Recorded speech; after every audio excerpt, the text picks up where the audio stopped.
के बाद जब सामान की चेकिंग हुई तो उस कंपनी का सामान जो था वो 1,30,47,000 का सामान था और 30 लाख का सामान आया ही नहीं था, जबकि मुझ पर दबाव बनाया गया था कि मेरा सामान आ चुका है, मेरा पेमेंट कर दिया जाए। माननीय कमिश्नर साहब की तरफ से भी मुझे यही वो आया था आदेश कि इनका पेमेंट कर दिया जाए। तो हालत ये हुई कि जब मैंने सामान चेक किया तो वहां पर सामान 30 लाख का था ही नहीं।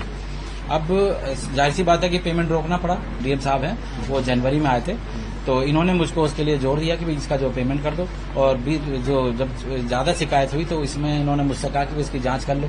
तो जब जांच करी तो ये सीबीआई चार्जशीट थी और ये पहले भी इस फर्म को लेके जो इसके जो मालिक हैं, इसके प्रोपराइटर हैं राजेश शुक्ला, ये जेल जा चुके हैं।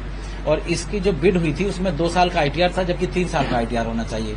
इस वजह से मैं इसका पेमेंट कर नहीं सकता था। मुझे बार बार दबाव दिया गया कि पेमेंट करो पेमेंट करो। मैंने हर मीटिंग में हर किसी के सामने मेरे बेइज्जत किया गया। मैंने हर चीज को लुभाता रहा। मैंने बर्दाश्त किया। मैंने अपने सीनियर अधिकारी को सबको बताया है। मैंने डीजी साहब को भी बोला है। मैंने अपने प्रमुख सचिव साहब को भी मैंने जो है बार बार प्रमुख सचिव सर को भी मैंने बार बार जो है मेल भी किया, मैंने व्हाट्सएप भी किया। फिर उन्होंने मुझसे फोन पे ही पूछा कि बताओ मैं क्या कर सकता हूँ। मैंने कहा सर ऐसे ऐसे मेरे साथ हो रहा है, मेरी हर मीटिंग में मेरे साथ बेइज्जती होती है, पॉइंट होता है कुछ, मुझे बस डांटना ही डांटना है, सबके सामने मुझे जलील कर देना, मुझे जाति सूचक शब्दों से बोला जाता है। और ये जो मैंने आपको बताया था कि निकलेंगी उनको जो है जाएंगे तो मैं सस्पेंड करा दूंगा, ये तो कॉमन सी लैंग्वेज थी। और इस तरह से मुझे बार बार जो है मुझे ये भी दबाव दिया गया कि या तो आप सिस्टम में आओ।